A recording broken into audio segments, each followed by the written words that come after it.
Eu vi ali, está tudo certinho.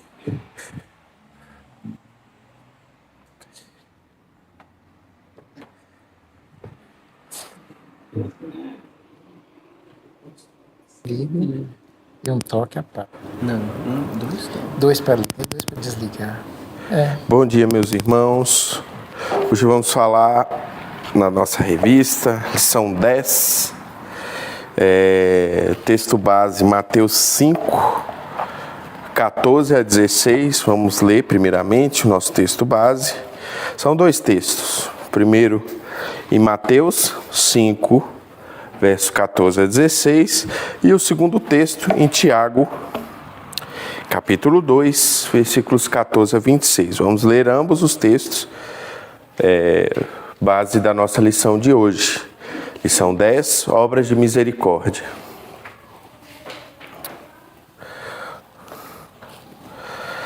Mateus 5, 14 a 16. Deixa eu ver aqui.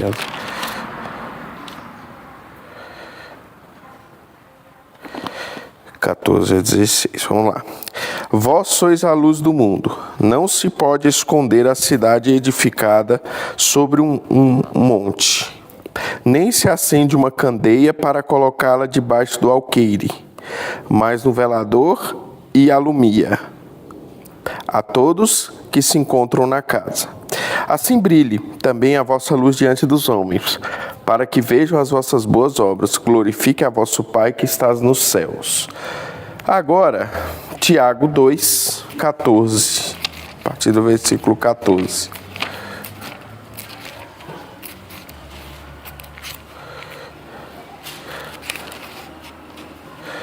Tiago 2, 14 a 16. A 26, desculpa. Diz assim, Tiago 2, a partir do verso 14. Meus irmãos, qual é o proveito se alguém disser que tem fé, mas não tiver obras? Pode acaso semelhante fé salvá-lo? Se o irmão ou irmã estiverem carecidos de roupas e necessitados do alimento cotidiano, e qualquer dentre vós lhe disser, ide em paz, aquecei-vos e fartai-vos, sem contudo lhe dar o necessário para o corpo, qual o proveito disso? Assim também a fé. Se não tiver obras por si só, está morta. Mas alguém dirá, tu tens fé e eu tenho obras. Mostra-me essa tua fé sem as obras. Eu com as obras te mostrarei a minha fé. Crês tu que Deus é um só? Fazes bem, até os demônios creem e tremem. Queres, pois, ficar certo, ó homem insensato, de que a fé sem as obras é inoperante? Não foi por obras que Abraão, nosso pai, foi justificado, quando ofereceu sobre o altar o próprio filho Isaque? Vês como a fé operava juntamente com as suas obras. Com efeito, foi pelas obras a que a fé se consumou. E se cumpriu a escritura a qual diz, ora, Abraão creu em Deus, e isso lhe foi imputado para justiça, e foi chamado amigo de Deus. Verificais que uma pessoa é justificada por obras e não por fé somente. De igual modo, não foi também justificada por obras a meretriz Raabe, quando acolheu os emissários e o fez partir por outro caminho? Porque assim como o corpo sem espírito é morto, assim também a fé sem obras é morta. Senhor, meu Deus, meu Pai, obrigado pelo texto, os textos que a gente leu, Senhor Jesus, que esses textos sirvam de base para a nossa aula de hoje, que o Senhor venha falar conosco através dos exemplos que foram utilizados também, Senhor Jesus, e que possamos ter uma aula excelente no dia de hoje. Em nome de Jesus, amém.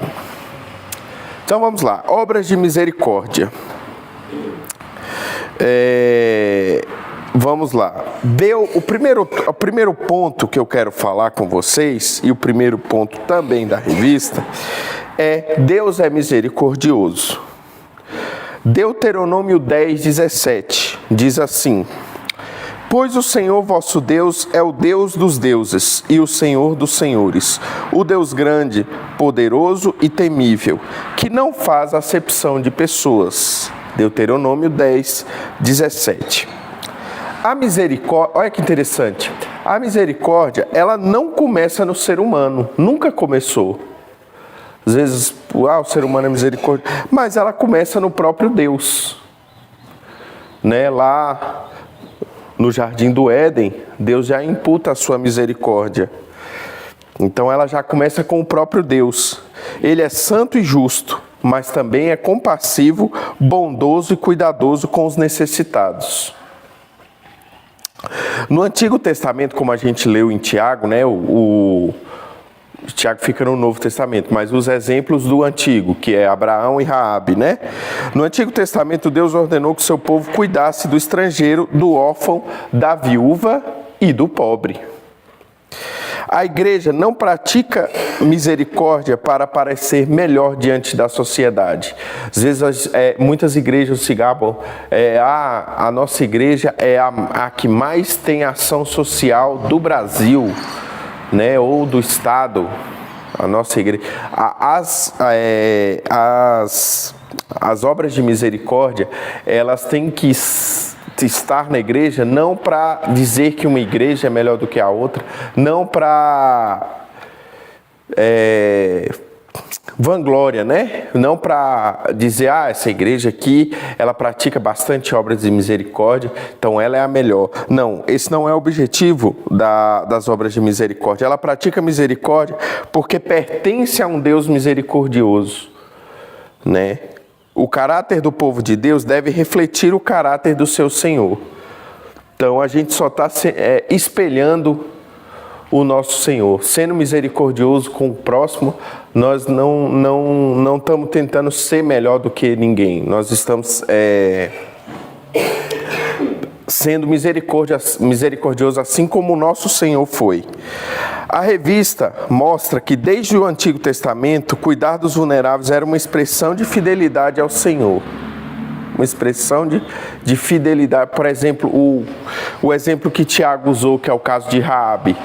Né? Raabe foi, né, boa com os espias, facilitou a sua volta para o acampamento de Israel, e Israel foi misericordioso com ela, né, abraçando a sua família, fazendo como tinha destruído a cidade que ela morava, fazendo com que ela tivesse uma nova vida em Israel, e com isso dela veio o Filho de Deus, da geração dela veio o Filho de Deus.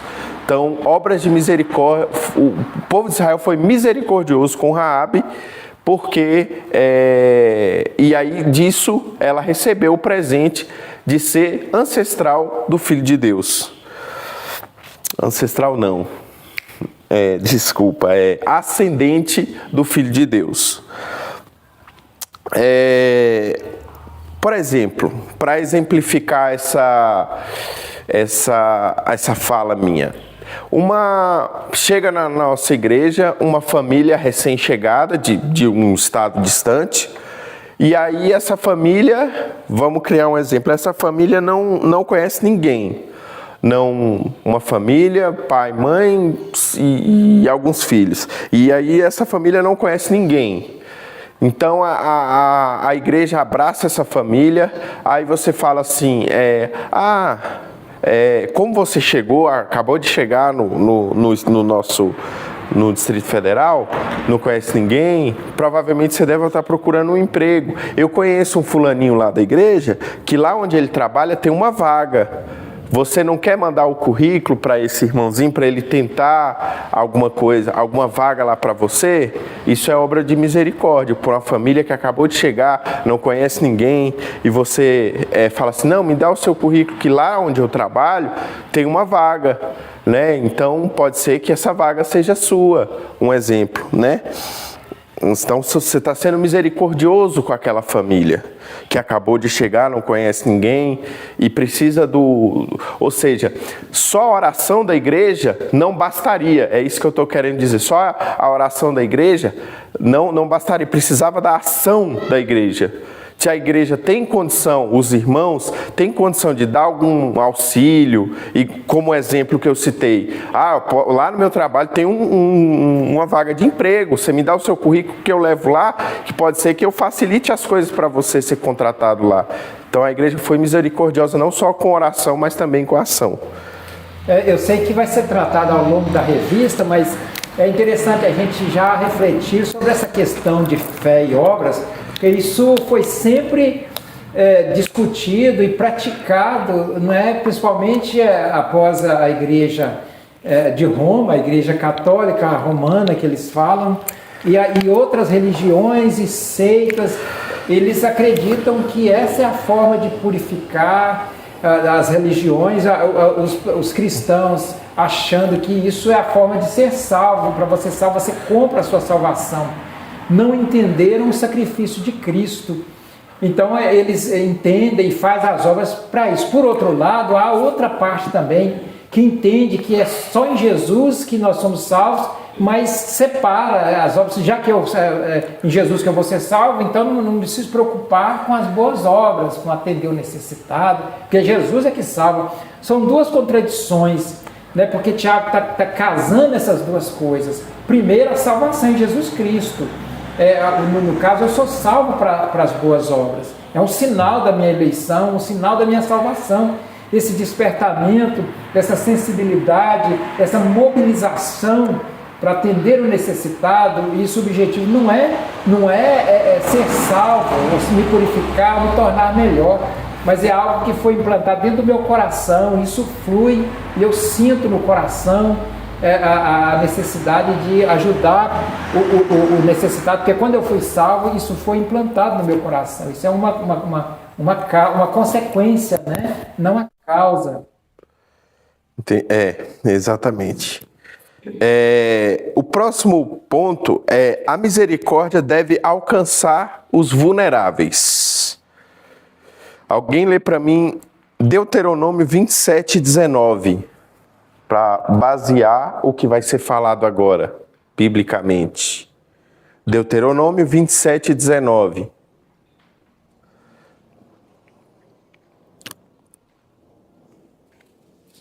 Maldito aquele que perverter o direito do estrangeiro, do órfão e da viúva, e todo o povo dirá amém. Deus demonstra preocupação especial com pessoas que estão em situação de fragilidade. E Jesus é um exemplo disso, né? Muitas pessoas que estavam em situação de fragilidade, Deus deu uma atenção especial para essas pessoas. Isso não significa que Deus ame alguns mais que os outros. Cabe ressaltar. Se Deus dá uma atenção especial às pessoas mais necessitadas, não significa que Ele ama mais um do que o outro, mas que Ele exige que os fortes protejam os que estão mais expostos à injustiça. A igreja deve estar sempre atenta às necessidades reais das pessoas: fome, solidão, abandono, violência, desemprego, enfermidade e falta de orientação. Misericórdia não é apenas sentir pena, é agir corretamente em favor do próximo. Um exemplo, aqui dentro da igreja, a gente vai lá distribuir o caldo na UPA, a gente vai lá ajudar o necessitado.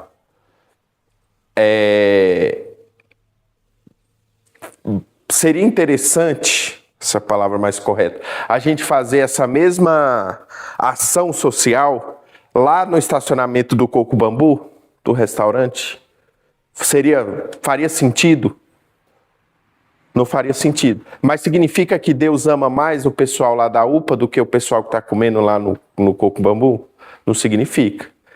Significa que as ações sociais devem ser dadas mais atenção para as pessoas necessitadas. Então, a gente dá o caldo lá na UPA, não no estacionamento do Coco Bambu, porque são realidades diferentes. A lição afirma que as obras de misericórdia diminuem o sofrimento das pessoas. Portanto, a fé cristã não pode ser indiferente à dor humana. A fé cristã não pode ser indiferente à dor humana. Se você é salvo, Deus te abençoa, você tem que passar essa bênção para frente. Não ficar com essa bênção só para você. Um exemplo, uma irmã idosa mora sozinha e não consegue ir ao médico. A igreja pode organizar uma escala de irmãos para acompanhá-la, sem expô-la nem tratá-la como um peso. A igreja sendo misericordiosa com essa irmã. A salvação é pela graça, não pelas obras, foi citado, né? A salvação é pela graça, não pelas obras. Alguém, por gentileza, tem um texto aqui, mas alguém lê para mim Efésios 2, 8 e 9. Conhecido esse texto, muito conhecido. Porque pela graça sois salvos, mediante a fé. Isso não vem de vós, é dom de Deus, não de obras, para que ninguém se glorie. Exato, Efésios 2, 8 e 9. Este é um ponto essencial da teologia. Ninguém é justificado diante de Deus por causa das suas obras.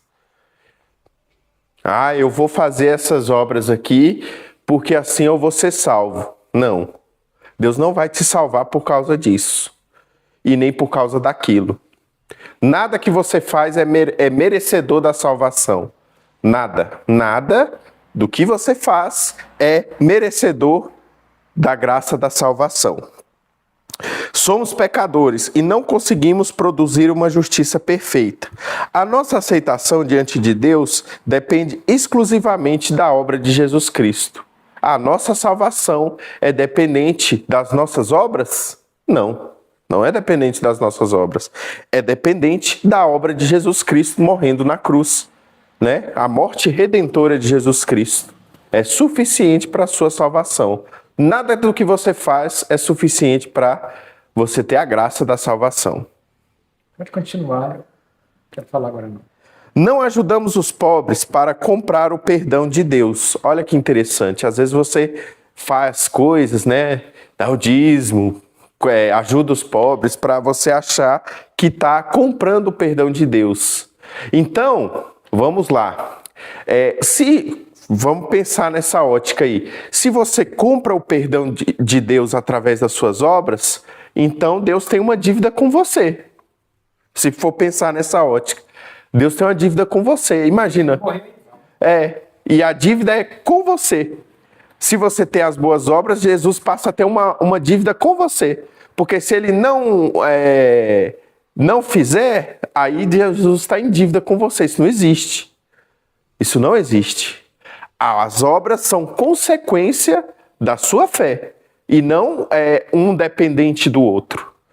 Um não depende do outro. Deus não tem obrigação com você por você ter boas obras. Nenhuma obrigação. Somos salvos pela graça e depois de salvos servimos por gratidão. Você queria falar? Eu terminei já o raciocínio. É porque me encaixava aí uma reflexão muito interessante que você falou de ajudar a amenizar o sofrimento de muitas pessoas. Eu analisei que até, por exemplo, na família, se a gente pode socorrer um parente sem ter peso. Sem peso. Então, se a comunidade pensasse assim, nunca pensou e nem vai pensar, porque o ser humano é perverso, mas não teria nenhum sofrimento e não causaria nada. Se houvesse uma unidade que andava a mudar um pouquinho, socorrer aqui, socorrer ali, né? Se todo mundo haveria fartura, porque as coisas não perdem muito. As pessoas não usam, o rico não consegue comer, não consegue vestir o que ele tem, ele é idiota, ignorante, não usar uma palavra mais branda, ele é ignorante, ele não entende, ele morre com aquela coisa errada toda e vai caixando, e as pessoas sofrendo lá, morrendo igual na África, lá, seco de fome, sem necessidade nenhuma de morrer, porque não custaria nada se houvesse, né, essa questão. Então, como isso é importante, não é? E eles, alguns que ajudam, ainda como os espíritos, atribuem isso à salvação, faz isso para poder, né, ser salvo de uma forma tão equivocada. Mas a verdade é essa, eles nunca vão fazer, o ser humano nunca vai fazer isso que eu estou dizendo, e vai haver sempre, como Jesus falou, vai haver sempre fome, pedinte, sofredor por causa do pecado, da corrupção, da corruptibilidade do homem, né? Então é isso, não precisaria existir nada desse sofrimento, porque poderia dividir, dar um pouquinho, não afetaria em nada. A ligação com a revista explica que as obras de misericórdia não concorrem para a justificação do pecador. As obras de misericórdia não concorrem para a justificação do pecador. Somente as obras de Cristo têm poder para justificar. Suas obras de misericórdia jamais têm poder para justificação. Se você acha que você é salvo porque você tem boas obras ou obras de misericórdia, você está redondamente enganado. Porque as obras de salvação foram as obras de Cristo morrendo na cruz. O filho próprio não tinha obra nenhuma, né? E foi salvo. Isso, ele entrou na festa, ele pelo contrário, foi para perder tudo e gastar tudo. Não é que tem que fazer isso para ser esse, não é o caminho, aliás, nós estamos focando aqui, o arrependimento verdadeiro e a fé em Cristo. O ladrão da cruz. O ladrão da cruz não fez obra nenhuma. E foi salvo. Uma pessoa, ou um exemplo prático do cotidiano, uma pessoa participa de várias ações sociais, mas acredita que Deus precisa recompensá-la, porque ela é boa. Então, vimos aí, se isso fosse verdade, Deus teria uma dívida com você. Se esse exemplo fosse verdade, se a pessoa tem boas obras e acha que com isso Deus tem que recompensá-la, Deus teria uma dívida com você. E Deus nunca vai ter uma dívida com você. Nunca. Isso não existe. Somos salvos, olha só esse título. Somos salvos para praticar boas obras. Não porque praticamos boas obras. Somos salvos para praticar boas obras. Não porque. Efésios 2:10. Alguém lê para mim, por favor.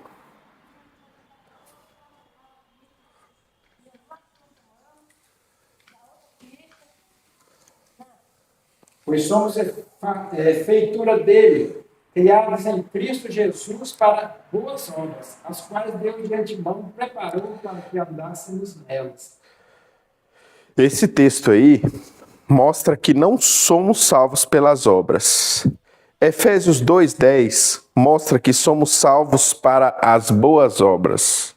Nós somos salvos porque somos feitura, como diz o texto, somos feituras deles, criados em Cristo Jesus para as boas obras. Então nós somos salvos para praticar boas obras. A ordem é importante. Primeiro Deus salva, vamos lá, para a ordem. Primeiro Deus salva pela graça. Pela graça, não por suas obras. Depois transforma a vida e conduz o crente à obediência. Então, as boas obras são consequência da salvação. Não um dependente do outro.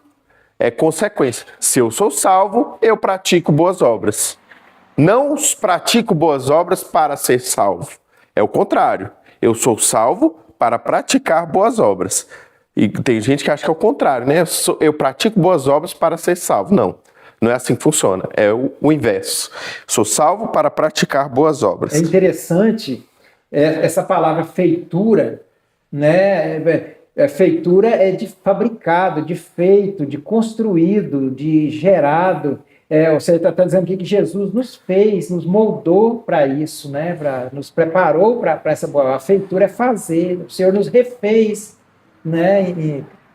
Para praticar as boas obras. Porque está dizendo, pois somos feitura dele, criados em Cristo Jesus. Ele nos criou, nos fez para isso, né? Isso é no sentido espiritual. Nós já existíamos, mas ele nos refez, moldou para nós fizéssemos isso. As boas obras são consequência da salvação, igual citado aí, não sua causa. Assim como a árvore saudável produz bons frutos. Uma pessoa alcançada pela graça começa a demonstrar amor. Então pensa nas boas obras como se fosse uma árvore, um pé de manga.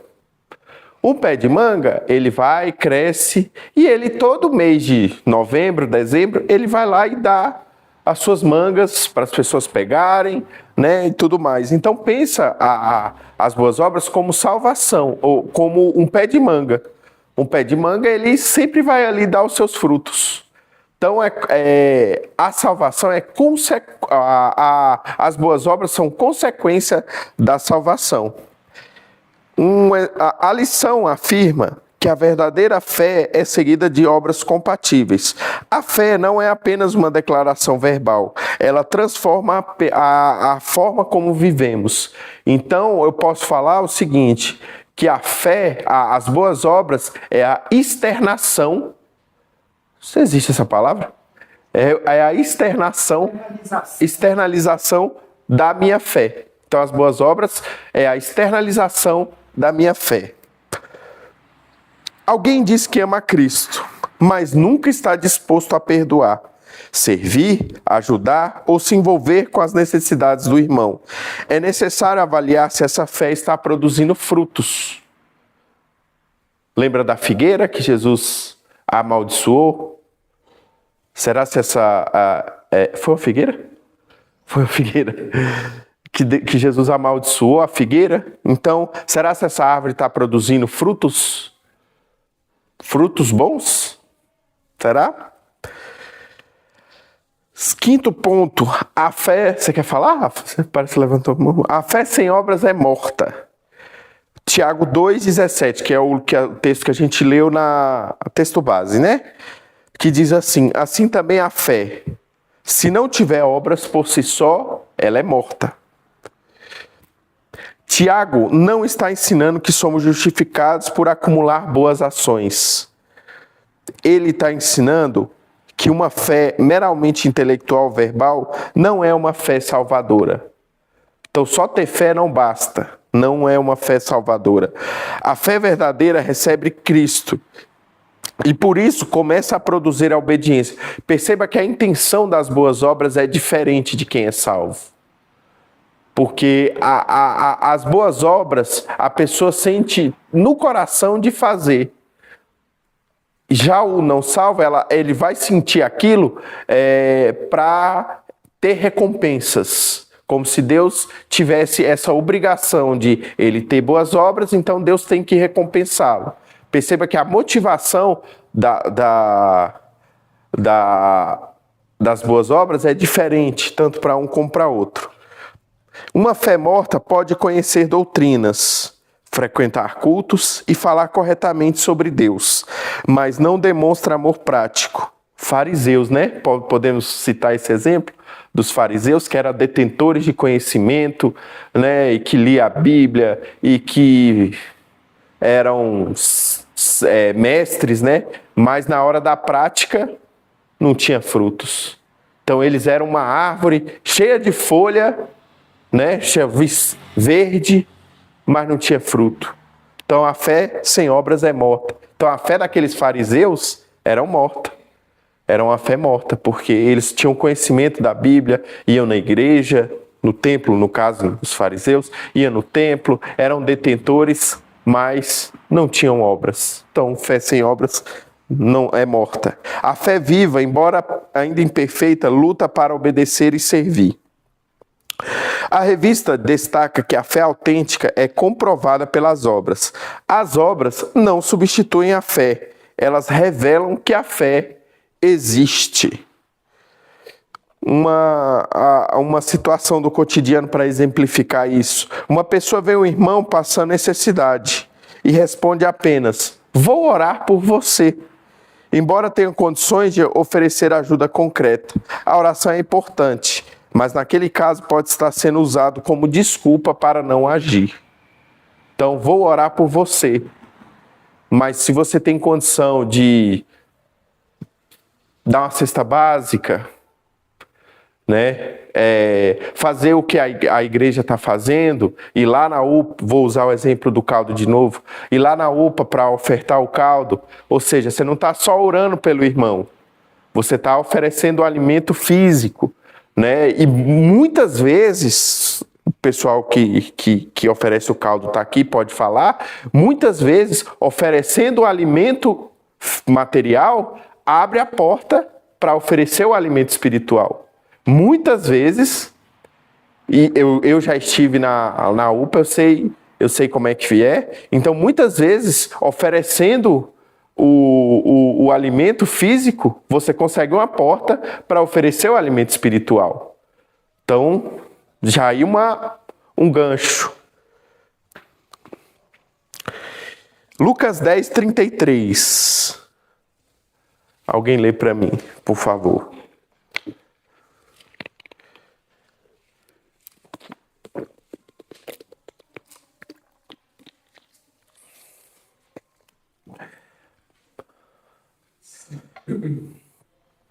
Certo samaritano que seguia o seu caminho passou perto e, vendo, compadeceu-se dele.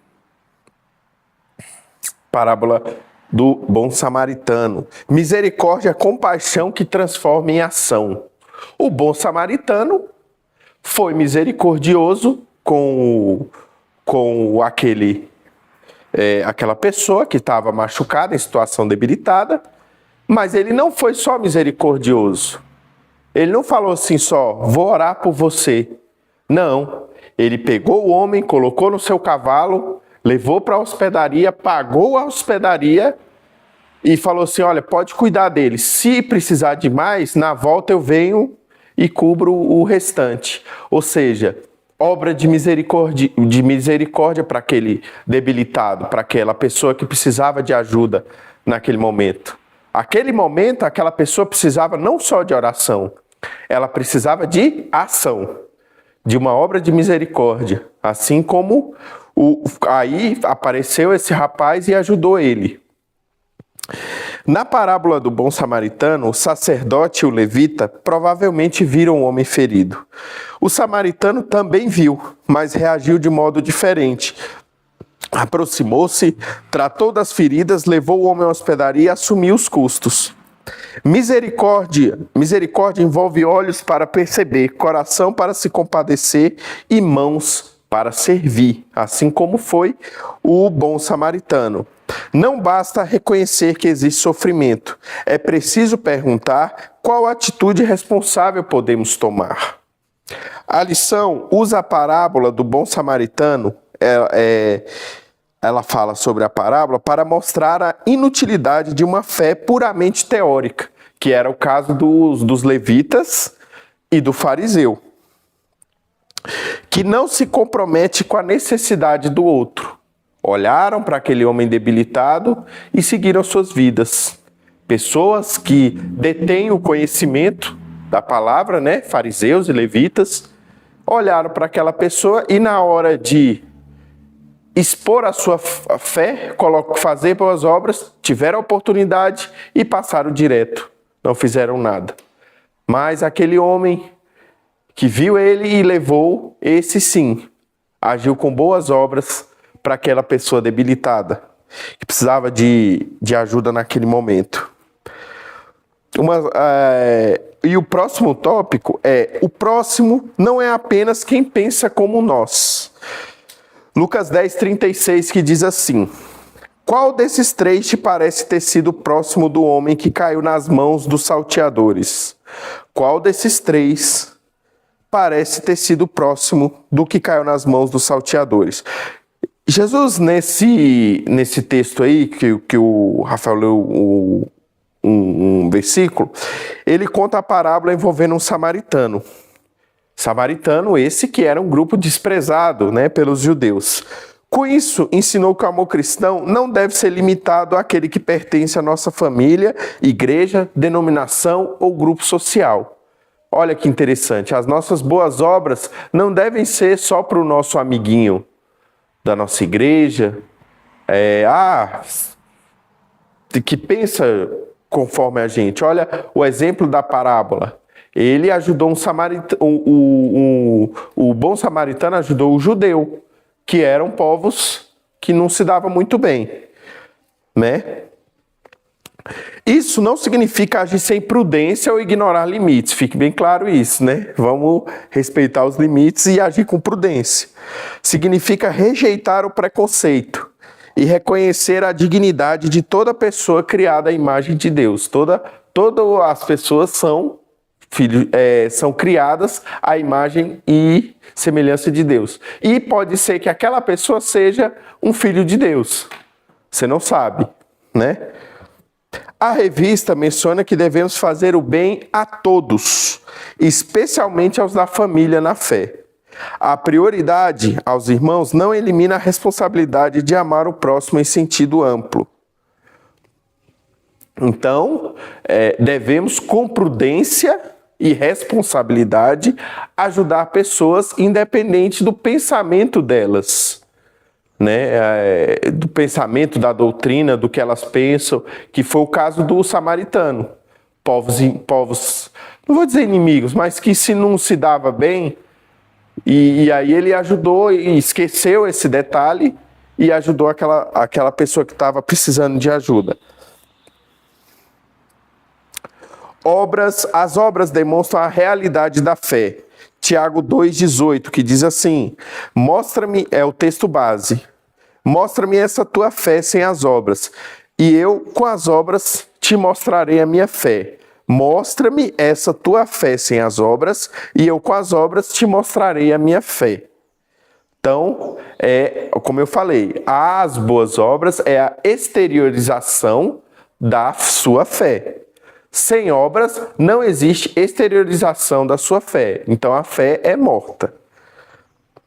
Tiago apresenta as obras como demonstração visível da fé. Ninguém consegue enxergar diretamente a fé dentro do coração de outra pessoa. Olha que interessante. Você não consegue enxergar a fé no coração da outra pessoa. Mas, se ela exteriorizar isso, você consegue enxergar. E como é a exteriorização? Boas obras. As boas obras não precisam ser grandiosas. Uma visita, uma palavra de encorajamento, o cuidado com uma criança, a ajuda a uma família ou o compromisso com a verdade podem revelar uma fé viva. Podem revelar uma fé viva. A revista ensina que as obras confirmam a fé e que Abraão e Raabe tiveram sua fé demonstrada por atitudes concretas. O irmão afirma confiar na providência de Deus, mas também se dispõe a repartir seu alimento com outro necessitado. Sua atitude demonstra que sua confiança não está apenas em palavras. Um exemplo do cotidiano. A fé que Abraão, vamos falar um pouco sobre Abraão, que é citado no texto base. Texto, Tiago 2,22. Alguém lê para mim, por favor. Faz parte do texto base, mas vamos reler então. Tiago 2,22.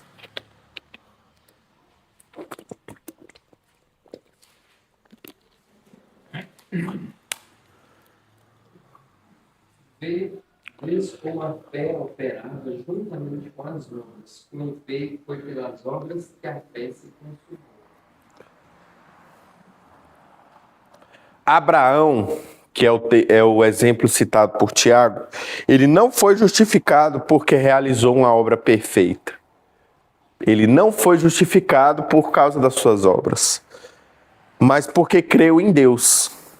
Sua obediência no episódio de Isaac demonstrou a autenticidade da sua fé, quando Deus pede para Isaac matar o seu filho. A fé verdadeira não é passiva, ela confia na palavra de Deus e por isso obedece, mesmo quando a obediência exige sacrifício, paciência e confiança. Então, Abraão, ele não foi justificado pelas suas obras, por ter aceitado o desafio de matar o seu próprio filho, a pedido de Deus. Ele não foi justificado por causa disso. A lição afirma que a fé operava juntamente com as obras. A obra de Abraão não comprou sua justificação. Revelou a fé que Deus já havia produzido nele. Então, Abraão já era justificado. Aquele ato de pegar o seu filho para matar a pedido de Deus e tal, é a exteriorização da sua fé em Deus. Fé com obras, no caso dele. Um exemplo para exemplificar esse ponto. Uma família cristã decide manter a honestidade no trabalho, mesmo perdendo uma vantagem financeira.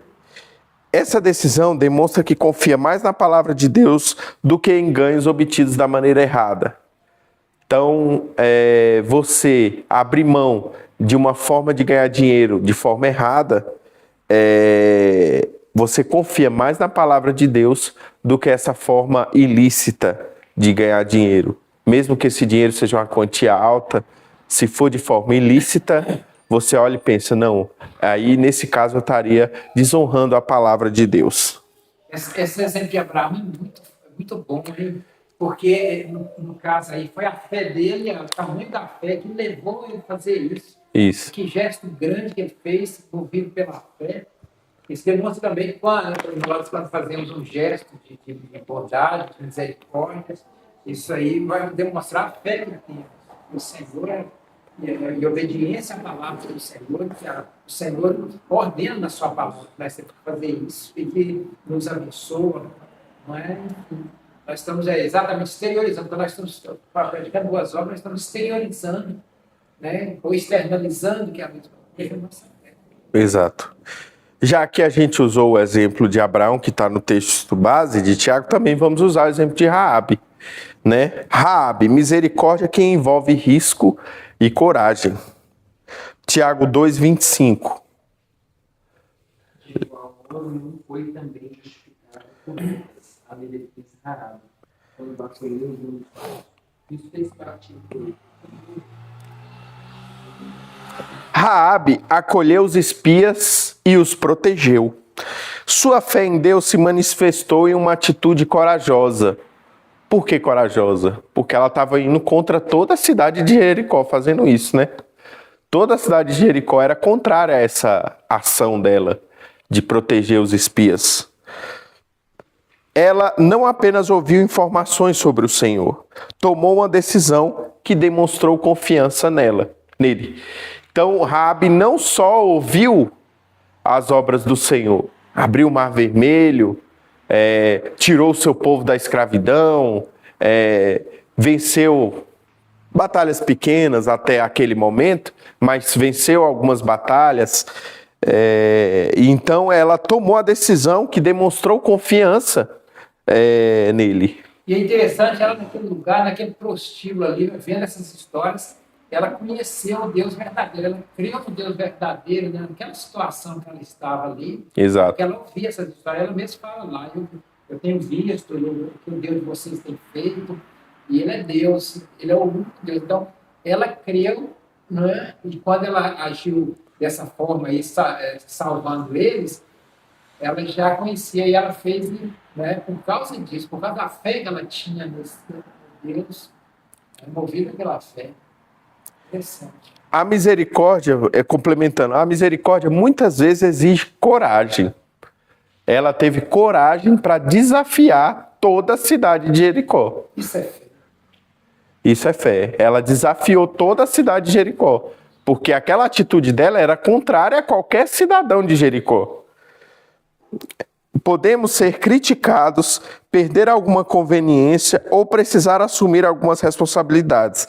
Porém, o crente deve agir com sabedoria, verdade e amor. No caso de Raabe, se aquela atitude dela subisse para as autoridades de Jericó, ela com certeza seria morta, executada, né? E com certeza ela não escaparia. Se aquela atitude dela fosse denunciada, seria a palavra mais correta, para as autoridades de Jericó, ela com certeza pagaria com a vida por essa atitude. Então, mostra uma coragem a ponto de até arriscar sua vida para agir de misericórdia. E nesse arriscar a vida, está também a fé dela, porque ela acreditava no seguinte: esse Deus poderoso, ele vai me salvar, a princípio fisicamente. Ele vai derrotar aqui, destruir essa cidade, e ele, se eu apegar a ele, vai me salvar. E vocês são os agentes deles, eu vou ajudar vocês, porque vocês são agentes desse Deus, os representantes desse Deus, e ele vai me proteger, ele vai me livrar. E naquele momento de Raabe, interessante ressaltar que Israel não tinha grandes feitos militares. Então, naquele momento, mais um ponto que Raabe confiou em Deus. Israel não tinha grandiosos feitos militares. Tinha ganhado ali com Moisés uma batalha contra os amalequitas, tinha ganhado ali contra Moabe, umas batalhas menores, mas não tinha um feito militar grande como ganhar de Jericó, como posteriormente ganhar foram 5 reis?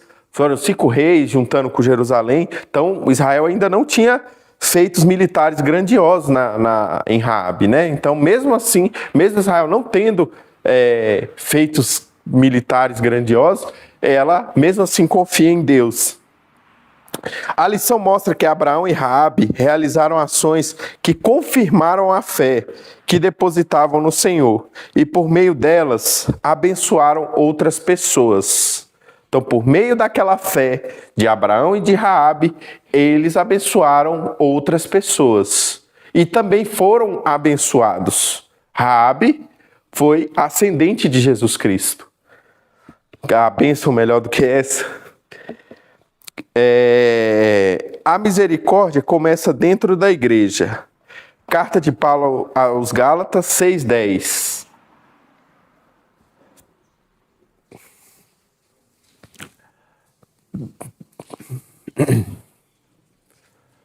Por isso, enquanto tivermos oportunidade, façamos o bem a todos, mas principalmente aos da família da fé. A igreja não pode falar de amor ao mundo enquanto ignora as necessidades dentro da própria comunidade. Como é que você quer falar de amor ao mundo se dentro do seu teto você não pratica o amor ao próximo? Eu vou falar de novo, como é que você quer mostrar amor ao mundo se dentro do seu teto, dentro do seu telhado, você não ama aquele que está perto de você? Os membros da igreja precisam ser conhecidos pelo cuidado mútuo, foi falado na aula passada, né? Pela partilha e pela disposição de carregar os fardos uns dos outros. A expressão, principalmente aos da família da fé, não significa exclusividade. Significa que a igreja deve cuidar com responsabilidade de seus próprios membros, sem deixar de fazer o bem a todos. Aquilo que eu falei, como é que você quer falar do amor ao mundo, sendo que dentro do seu telhado você não demonstra amor ao próximo, não age de misericórdia com o próximo, não tem boas obras com o próximo que está perto de você. A revista destaca que as obras de misericórdia abençoam vidas e fortalecem o testemunho da igreja. Uma situação para exemplificar. Um membro perde o emprego, um membro da igreja. A igreja pode oferecer auxílio emergencial, mas também ajudá-la a preparar um currículo, por exemplo, uma pessoa que tem uma habilidade maior com informática, pode ajudar aquela pessoa que acabou de perder o emprego a preparar um currículo, buscar oportunidades e organizar as suas finanças, evitando criar dependência permanente. Muito interessante isso, essa questão de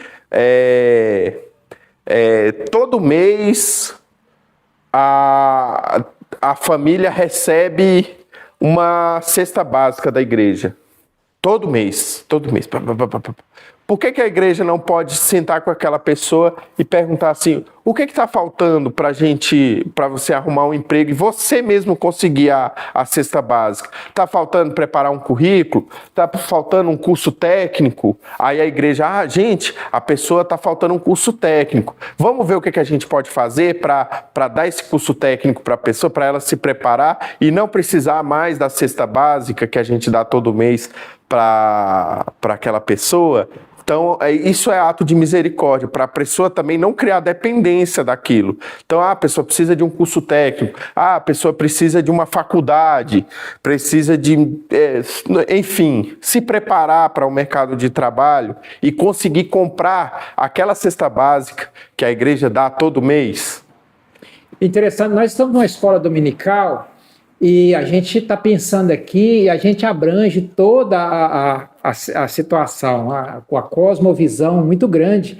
E a gente pode aplicar isso até ao governo, até a forma de governar, o sistema de governar, porque o sistema de governo pode estar no maligno ou no próprio Deus, de acordo com a palavra de Deus.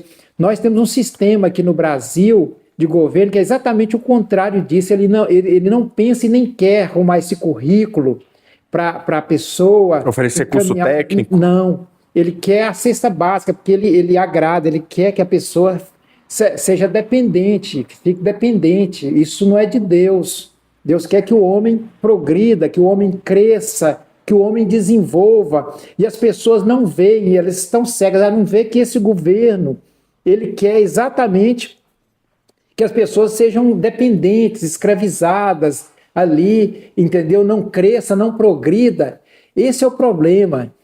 A população não vê, né? Talvez devido ao pecado, né? O pecado como se fosse cega. Um animal que precisa como se fosse um gado que precisa do fazendeiro para dar a ração. Isso. Ano após ano, a expressão é: eu vou te dar uma cesta, eu vou te dar um negócio, eu vou te dar um negócio, volta que eu vou te dar um negócio. E vai oferecendo uma coisinha, eu vou te dar um gás, esse ano eu vou te dar um gás. E ano após ano, as pessoas não conseguem ver, ter discernimento, que isso é perverso, que isso é mal. Ele deseja o mal para você, dando aquilo ali, né? Cadê o currículo, encaminhar essa pessoa, investir nessa pessoa, dar oportunidade para ela vender o seu negócio, tocar o seu negócio para frente? Eles não entendem. É por isso que tem nações ricas, né, que entenderam isso, não é, e desenvolveram. Mas o Brasil continua dessa forma desde a escravidão, não é, que aqui no Brasil querer me dar, então me dá meu gás, ele vai me dar meu gás, ele vai me dar meu não sei o quê, e assim vai prosseguindo. Isso tem tudo a ver com o que nós estamos analisando aqui, que você está colocando aí exatamente, não é? Por que não dar um currículo para ajudar oferecer a currículo? Exatamente. Isso é bíblico. Pessoal, tem um irmãozinho aqui que ele está precisando de emprego. Vamos ver o que a gente pode oferecer um curso técnico para ele. Ele é da área X. Vamos oferecer um curso técnico da área X para melhorar o currículo dele, para ele arrumar um emprego e tal. Agora, ficar dando cesta básica todo mês para aquele irmãozinho e não oferecer oportunidade para ele, aí não é legal, aí não é certo, né? Porque aí o irmãozinho fica dependente daquela cesta básica. Eu estou usando o exemplo da cesta básica, mas serve para qualquer um outro. O irmãozinho fica dependente e tal. Mas por quê? Irmãozinho, qual é a sua área? Minha área é X. Então vamos ver ali no IFB, no Senai, algum curso da sua área X, para você melhorar o seu currículo. Aí você fazendo esse curso, a gente senta com você na frente do computador, monta o currículo para você, você entrega para a empresa e fica empregado. E você mesmo compra a cesta que você ganha todo mês da igreja. Isso é bíblico. Inclusive, isso tem uma expressão que eu não concordo, que está errado, porque é chamado de paternalismo, né? O paternalismo significa que você está sendo pai. Então, aquela pessoa se submete no lugar de filho, você está cuidando dela. Mas não está errado, porque se fosse o pai mesmo, o pai fazia exatamente isso, né? Orientava ele, encaminhava ele. Então, aquela igreja lá está exercendo o paternalismo, não sei o que está desenvolvendo. E o paternalismo o contrário. seria o contrário, né? Que o pai realmente ele o certo é ele encaminhar o filho e, enfim. Provérbios 31:9. Esse ponto é interessante. Alguém lê aí para mim, por favor. Para seguirmos para o final da aula. Abre a boca, julga retamente e faz justiça aos pobres e aos necessitados. Misericórdia cristã não é simplesmente entregar qualquer coisa ou atender toda solicitação sem avaliação. Então, existe uma diferença de você ser misericordioso e você querer abraçar o mundo. Tem uma diferença. De você ser presta atenção, você ser misericordioso e você querer abraçar o mundo e ajudar todo mundo. Existe essa diferença. O amor precisa caminhar com verdade, justiça, prudência e responsabilidade. A igreja deve ajudar sem humilhar, mas também sem incentivar vícios, exploração ou irresponsabilidade. O irmãozinho chega aqui, irmão, tô precisando de ajuda e tal, não sei o quê. Aí o irmãozinho vai lá, pega no bolso R$200, tá aí, irmão. Deus te abençoe. Isso é certo? Fazer isso? Tá aí, irmão, pega aí 200, 300, sei lá quanto. Deus abençoe, meu irmão. Vá com Deus. Isso é certo? Presta atenção no que a gente está fazendo. A igreja deve ajudar sem humilhar. O que esse irmão vai fazer com esse dinheiro? Você sabe? Você foi atrás? O que esse irmão vai fazer com esse dinheiro? Sem incentivar vícios, exploração e responsabilidade. Em alguns casos, a melhor ajuda é alimento. Em outros, é orientação, tratamento, proteção, capacitação ou encaminhamento aos serviços públicos, que também podemos acionar, né? Os serviços públicos. A revista enfatiza que a misericórdia deve tornar-se ação concreta e não permanecer apenas em boas intenções. Devemos ter cuidado também quando somos misericordiosos, para não estar atrapalhando a vida daquela pessoa. Se vem uma pessoa, igual eu falei, se vem uma pessoa aqui pedindo ajuda, você pega a mão no bolso e dá o dinheiro para ela e ela segue o caminho, você não está ajudando aquela pessoa. Porque você não sabe o que ela vai fazer com aquele dinheiro. O ser humano é ruim. O que ela vai fazer com aquele dinheiro? Ela vai usar realmente para o bem? Isso não é ação de misericórdia para aquela pessoa. E se eu for caminhando e encontrar um que dá mais 100, e depois mais 100, para que ele vai trabalhar? Para que ele vai... Isso desestimula a pessoa a buscar. Ao invés de você ensinar ele, orientar, né, socorrer, mas ensinando, você só vai dar certo, tá? Então, exatamente. Você vai atrapalhar, igual nos nossos dias. Tem pessoas hoje, claramente, falando, eu não posso me empregar, eu não posso manter, porque eu vou perder meus benefícios. Eu já somei aqui, se eu for... Benefício do governo ou do não sei o quê. Não compensa. Ou seja, o governo desestimula a pessoa a criar. Trabalhar para quê? Porque ele quer manter a pobreza. Ele quer, isso é importante para ele, manter o pobre, para ele se debaldar, né? Para ele gastar, curtir o máximo que ele puder, por causa que o pobre coloca ele lá em cima. Se ele manter o pobre, se ele dá educação para o pobre, preparar o pobre, aí já era. Ele perde, exato. Um exemplo. Uma pessoa pede dinheiro repetidamente para sustentar um vício. A igreja pode oferecer comida, acompanhamento pastoral e o encaminhamento para o tratamento, mas não precisa entregar dinheiro de maneira que aumente o problema. Porque você entregar dinheiro para uma pessoa dessa, nesse exemplo, você está atrapalhando ela e aumentando o problema. Você acha que está ajudando, na sua cabeça você está agindo de misericórdia para aquela pessoa. Mas você está, o contrário, atrapalhando aquela pessoa. A igreja deve testemunhar por meio das boas obras. Mateus 5,16 diz assim: assim brilhe também a vossa luz diante dos homens, para que vejam as vossas boas obras e glorifiquem a vosso Pai. Jesus ensina que as boas obras devem ser vistas, mas o objetivo não é a autoprogramação da igreja ou do cristão. O propósito é que as pessoas glorifiquem a Deus. A igreja Anuncio o evangelho com palavras e também com uma vida coerente com o evangelho. As obras não substituem a pregação, mas dão credibilidade ao testemunho cristão. Ela não substitui a pregação, vale lembrar isso, mas ela dá credibilidade para o seu testemunho. A revista afirma que as boas obras preparam o terreno para a semente do Evangelho e fazem com que a sociedade reconheça a igreja como lugar de misericórdia. E para concluirmos, 1 Coríntios 1:31.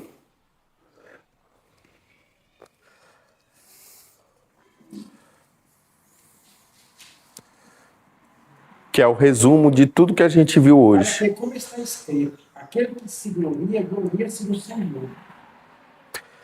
As boas obras devem beneficiar pessoas reais, mas seu objetivo final é glorificar a Deus. Você beneficia pessoas reais, mas o objetivo daquela ação é glorificar a Deus. Não servimos para construir uma imagem pessoal, conquistar aplausos ou controlar aqueles que ajudamos. Se você está fazendo de boa obra para alcançar aplausos, sua motivação está errada, né? Cristo é o centro da misericórdia cristã. Ele entregou a si mesmo para redimir e purificar um povo zeloso de boas obras. Portanto, servimos porque fomos alcançados por Cristo e desejamos que outros também reconheçam a bondade de Deus.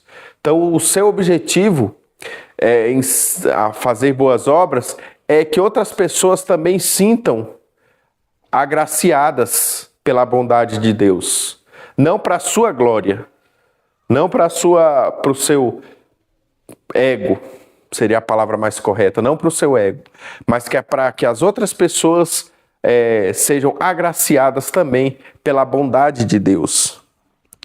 A terceira parte da revista ensina que as obras de misericórdia concorrem para a glória de Deus. A igreja não deve buscar sua própria fama, mas o bem do próximo e a honra do Senhor. A igreja não deve buscar sua própria fama. Essa igreja é grande e tal, mas elas devem buscar o bem do próximo e a honra do Senhor.